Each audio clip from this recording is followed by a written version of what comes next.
I'm sure everyone, as they've navigated through the internet, have come across these bits and pieces, but we're just going to sort of break down each one. So Ollie, let's just we'll talk about these because we actually got some Yeah. screenshots as well. So search, what does that do? Search is the more popular campaign that you'll run from time to Yep. time. And basically, that's where you're targeting what people are searching. So there's an example there. So someone searching web design Gold Coast, you can see 4 listings there, all sponsored listings. So they're all coming from Google Ads. And that's what we would call a search ad.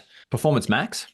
Yeah, so Performance Max is a good one, and usually used with a bit more of a more mature account. So once you have a bit of data from a conversion perspective and stuff like that, because it runs on multiple different channels. So it will actually run on search, it'll run on display.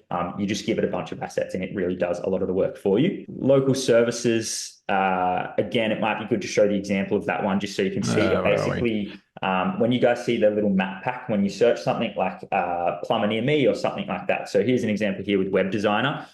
So if you're searching on the map pack, you can see the 2 sponsored listings at the top.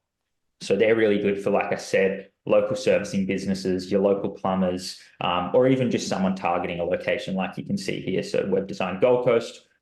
When people search web designer, we're coming up first, not only for the paid, but also organically as well. And that's where you can sort of just cover a search result and just have a lot of that real estate to really gain all the clicks and then therefore the conversions as well. So we've got display, which is this example here. So display come in a bunch of different ways. You can see one there, but basically on a lot of sites like news sites and any sites that really have the real estate for display ads to pop up on the side, that's where these display ads will pop up. A common strategy we use are remarketing display ads, and that's where those, if you've ever been on like a website and then you leave the website and you notice these little display ads are following you around the internet, that's a common way people use display ads, and that's the retargeting ads. We got shopping, which is this example here.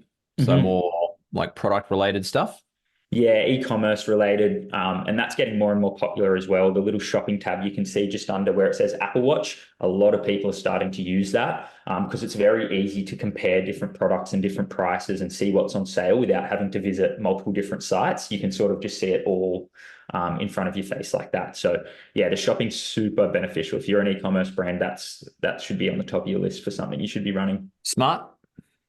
Yeah, Smart's not a big one we use, just for the fact that it's depends on how you use it. It doesn't always get the greatest results. It leaves a lot of it leaves a lot of the strategy and whatnot up to Google itself. Sort of one of those flick it on and you can just leave it. So if you're a fresh beginner, maybe you can try it out. But yeah, definitely won't probably harness the greatest results for the industries we work with anyway. You may burn through your budget pretty quick. I would say so. Putting that in the Anything where hands you're of leaving it up Google. to Google, they Yeah. will try to use a lot of your budget. That being said, Performance Max is left up to Google a lot of the time, and we get some really good results with that. But yeah, you just got to be careful. Yeah, cool. Then we got video apps, not that relevant, and Mhm. then well, it's obviously If you are. more app centric, which we're not going to cover off on today, Mhm. and then discovery. Yeah, that's just where it pops up on those different platforms like your Gmail and Google News and stuff like that, I Ah, believe. So it's yes, sort of just, yeah, getting the brand in front of people's faces another cool. way. So then this was the video one here where I'm sure everyone's seen it. You watch a YouTube YouTube ad, ads. you get your video content basically showing up, and sometimes you'll get like a 25, 30-minute video, long form video. And Mm. if it's a good, compelling video, like I've sat there for like 15, 20 minutes watching like an ad Yeah, so have before I've I. but then that's obviously like just dependent on the creative in the ad. But it Mhm. allows you to then present that in a very strategic targeted format through, audiences or however you can leverage the ads ecosystem.